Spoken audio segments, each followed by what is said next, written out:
Good morning. It's Lisa Copeland, and welcome to 15 Minutes of Fierce. And I am live today in Phoenix, Arizona with Sharon Lechter.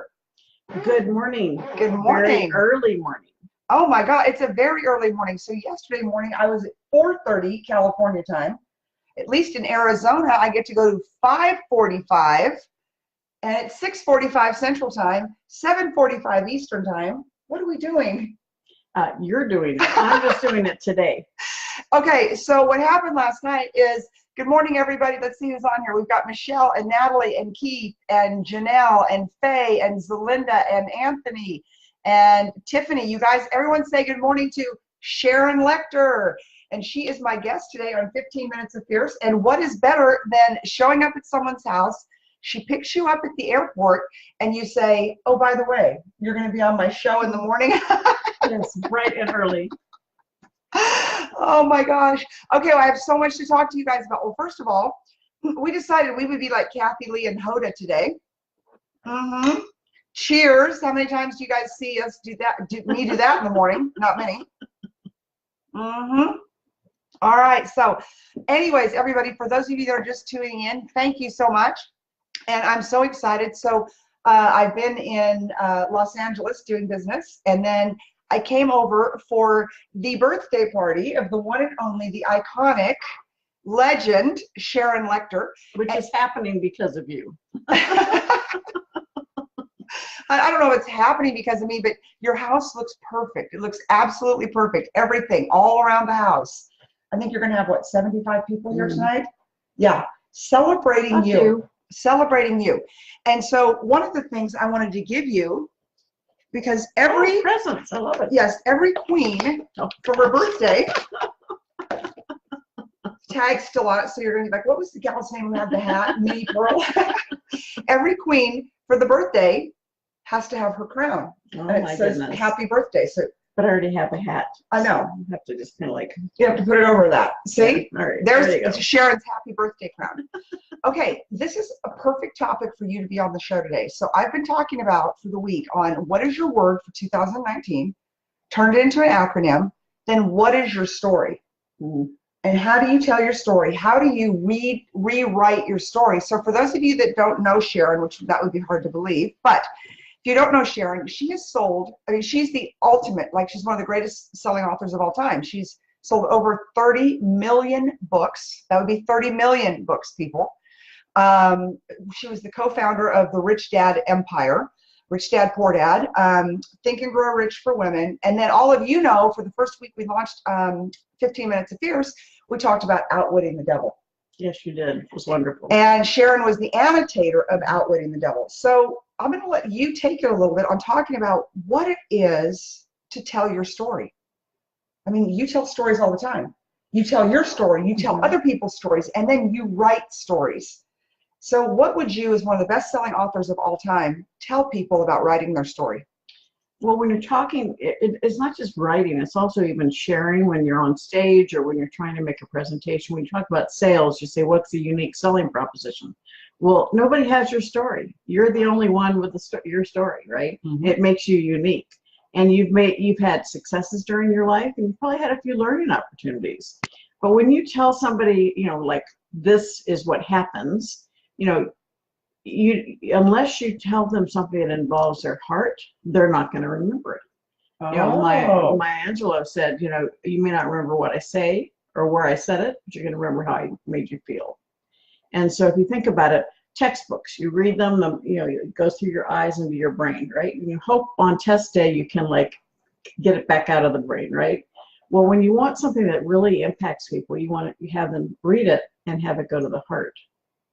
And then to the brain. Because when you involve the heart by telling your story, you're working on an emotional level with people, and that emotional level is what's going to make them get motivated to do something different. Okay, so a lot of the people on this show, they know your work, period. But, excuse me, Outwitting the Devil. Talk about a story that hits you in the heart, right? That hits every one of your senses. And I have said, forever, and you were so kind, we gave away 3 books, and you autographed them and you sent them out.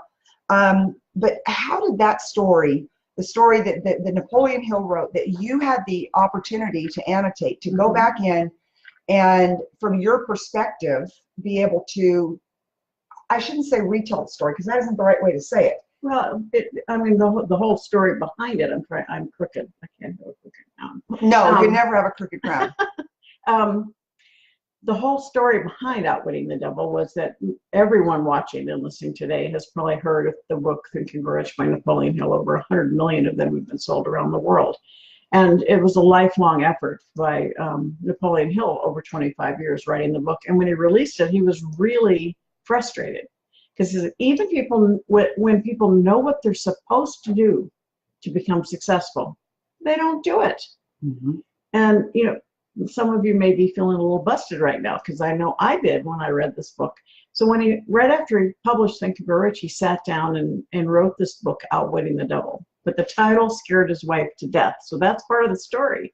And she forbid it to be published, and it got stuck away. Now tell them why, though. It scared her. Yeah, it scared her, and she worked for the college, a religious college, and it was like, I don't want to get fired. This isn't going to be accepted. You're going to be, if what you say in the book is true, the devil's going to get you. So it got literally locked away for 73 years and then it finally was given to the foundation.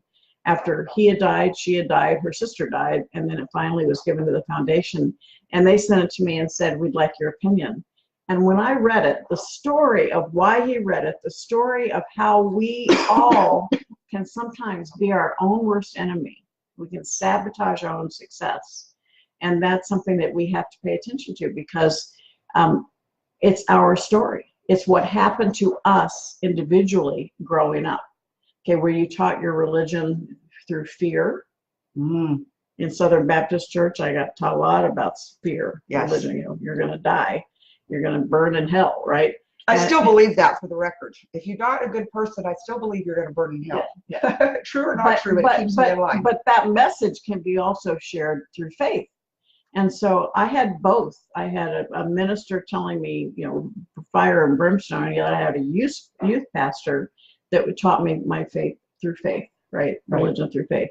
Same thing. So if you understand that your story began when you were born, and circumstances that happen to you during life form that subconscious mind that you have, that can be a gift and a benefit to you. As a gift, I had parents who said, Sharon, you can do or be anything you want to be. And that worked out okay for you.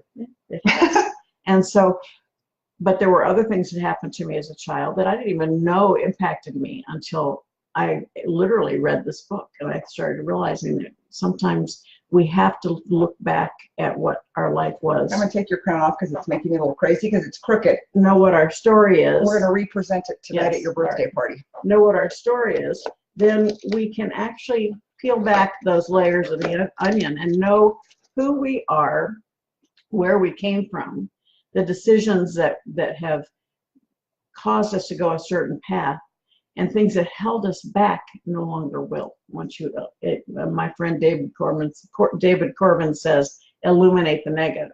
By looking at it, it loses its power. Wow. So by looking at the negative, it loses its power. So we've got Anthony and Nigel and Baron and Michelle and Janelle and Max. We've got all kinds of people on here this morning. So for those of you just tuning in, it's Lisa Copeland. I'm not sick, I promise. It's Lisa Copeland and 15 Minutes of Fierce. Yesterday morning it was from Newport Beach, from my hotel room. This morning it is from the fabulous, amazing, one of my dearest friends in the world, Sharon Lechter, in Phoenix, Arizona. Boy, we got people jumping on. Sherry Matthews, we're going to see you very shortly, my dear. And Megan, good morning. How are you? And Kylie and Robert and Ken Walls, good morning. God, I've got the best tribe in the world. I'm telling you. Yes, they get on here, they participate, they get up in the morning. It is 4:45 for my California people. It's 5:45 for my Arizona people. It's 6:45 for my Texas people, and it's 7:45 for our friends on the East Coast. And the East Coast. Thank you. So anyways, but I'm talking to Sharon because our whole theme this week has been, what is your word? How do you turn it into an acronym? How do you write your story? And how do you redefine your story? So as one of the best-selling authors of all time, how does what is the challenge for you to take a story like Napoleon Hill? I mean, like, I don't know anybody who's ever had the honor and been handled a manuscript by one of the, probably the greatest writer of all times, thought leader, Napoleon Hill. Like, you were handed the manuscript and said, here, tell them that story. They call you, you know, you had just finished a stint, well, you had just finished Rich Dad, Poor Dad. You had sold out. Yeah, and we actually, it was the month that we released 3 Feet from Gold, which was my first book with an great book, by the way.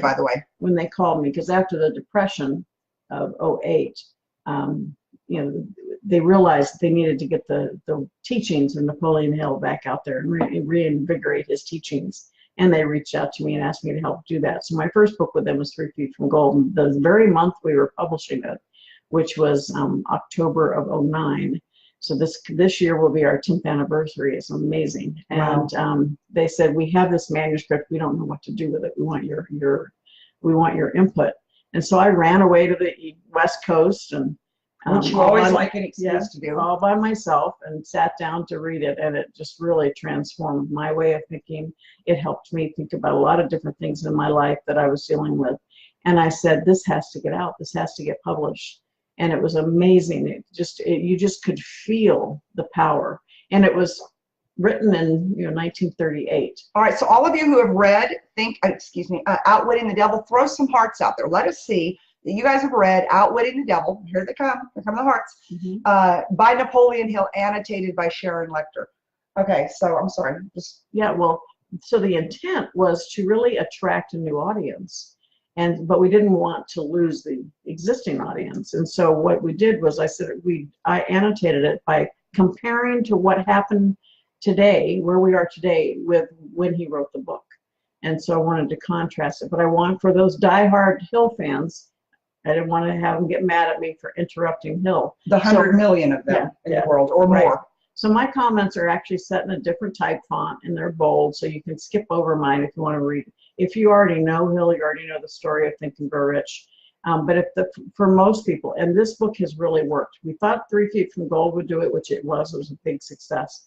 But Outwitting the Devil is still a bestseller, and it really has attracted that younger audience. I think it's because it's a little in your face. It's a little out there. It's a lot in your face. Yeah. And when I was here with you, one of the many times I've been here to see you, excuse me, who were the movie stars? They actually, because remember we saw it, and it was like it was Madonna's husband, Guy, whatever his name was, Ritchie. And what other star was it? And they just written this little blog or this blurb, because I was here when we found it on Google, and it's like, this is the best book I've ever read. It changed my life. I mean, so this book was an absolute. It was a game changer. It was a game changer for me. Everyone who follows me knows that of all the books I've ever read, that's my favorite book, is Outwitting the Devil. Listening to it on audio will send, chills up your spine. I had fun with that, because I told them I wanted to have 2 different voices because it's almost like a radio drama. Oh, it is a radio drama. And once you listen to the book, Outwitting the Devil, you'll never get the devil's voice out of your head. I still hear it right now. He's bold and he's commanding and he's evil, and it's just, the actor in that book was unbelievable. So what advice, because luckily we're only a 15-minute show, and so we got about 2 minutes left. What advice, because I challenged the tribe to go out and write their story, to write and, word by word, what is your story, and then what is your elevator pitch? So as one of the best-selling authors of all time, what advice would you give to the gang out here on writing their story? Because I know you know a little bit about that. Yeah, just do it. That's part of it. People think that they have to look intelligent, so they think about how they write, and they think about making sure that it's up, the sentences are complete. Don't do that. Write as you would speak. Yeah. So that's the greatest advice I can give anyone, is write as if you were speaking to someone, because that's how you can employ the emotion. Because when you talk to somebody, you're looking in their eyes, you're talking from the heart. And that's what you want to do when you write your story as well. That's why Rich Dad Poor Dad was a parable. We talked about 2 little young men. It was a story. So we weren't telling people, we were sharing. And that's the other thing. Don't tell people, share. Share your story and what it meant to you. And the people reading it will relate. If you try and tell them, then you're putting yourself above them. So share, don't tell. Okay. So do you have any new projects that you'd like to care about? That you'd like to share with us? Yeah, I'd like to care about it. Yeah, I'd like to care about a few. I'd like for you to tell everybody about this huge speaking contract that you've signed. You're on stage with kind of a lot of really famous people. I'm pretty excited. You should be. Yeah, I've been invited to participate in the Get Motivated stages, and they will start the end of this month in Fort Lauderdale, next month Orlando, March Atlanta, April Minneapolis, and for the first couple I'll be sharing the stages with Susie Orman and Jillian Michaels, and so it's going to be a fun crew, and it's going to be January 30th, but if you go to getmotivatedseminars.com, you can see, or come visit me at the Play Big Movement or Sharon Lechter on Facebook, and I have information there about the events. I'd love to have everybody that comes. We're gonna throw a party in my room or do something fun. So. Oh, how fun is that? Well, yeah. I think I'm gonna be there. We talked about that last night. I'm actually speaking in Orlando, so I think I'm gonna come in early, come see Sharon speak, and then I'm speaking at a private event, so that's not an option for the public to come in. But okay, so what is it? So what else do you have going on? So you have the Get Motivated speeches. Do you have any books that might be coming out anytime soon? I do. I have a book that's going to be coming out in September, and it's called Success and Something Greater. It's also a book with the Napoleon Hill Foundation. I have another book that I've been working on with a gal related to positioning your business for sale. So that's something that is actually on my desk right now, and I'm behind schedule, so I got to get it done. Okay, well, good. And then, if all of you who want to follow Sharon, it's Play Big Movement.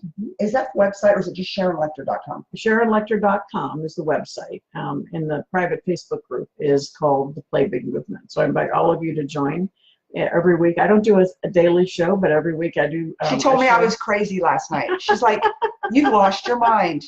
I can't believe you've committed to a daily show." And I said, well, about that daily show, you're going to be on it tomorrow morning. So get up and get your lipstick on. That's about as far as we got too. Yeah. But yeah, so it's something that I'm sharing what I'm doing. You know, this is a big birthday for me. I turn 65 tomorrow. And so it's like, is that when you start deciding to pull back and retire? And I actually thought about that for a while, and it was like, oh, no, this is not good. This is not going to work for me. Nothing about you says retirement. Nothing. So I have recommitted to play big again and get out there and just hopefully impact as many people as I can with messages of confidence and how you can take control of your financial life and in businesses, because I shared yesterday in the Play Big Movement, your time is your only limited resource.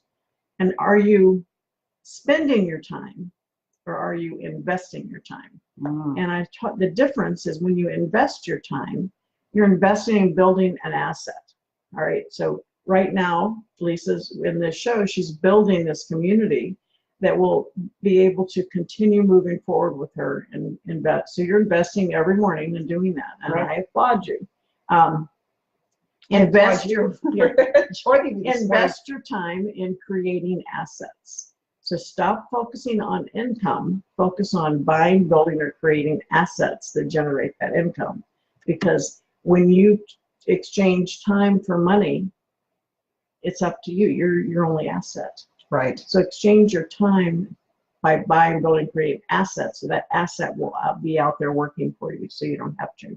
Okay, well, all of you heard it here this morning with one of the best-selling authors of all time, Sharon Lechter.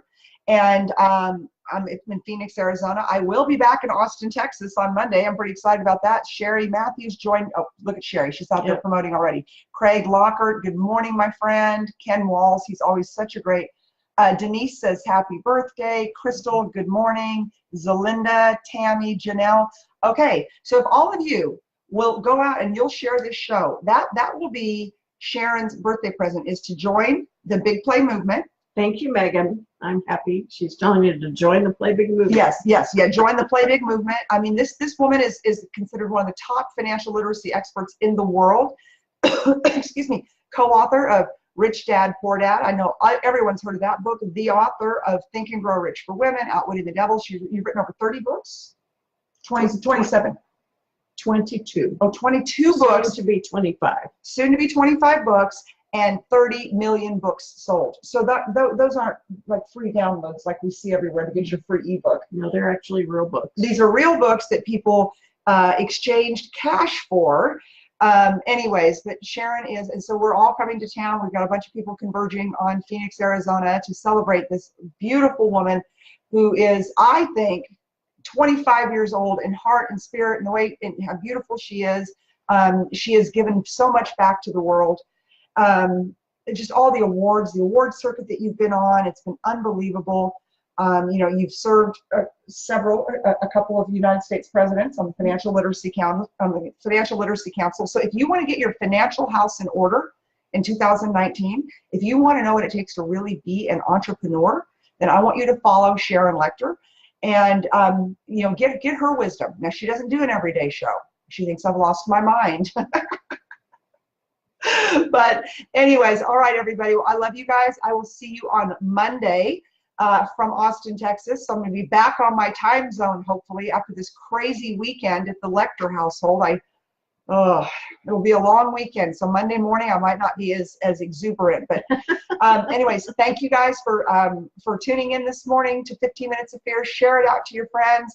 Go ahead and like Sharon Lechter, follow her, and I will see you Monday morning. Have a wonderful weekend. Love you all. Bye. There we go. Cheers.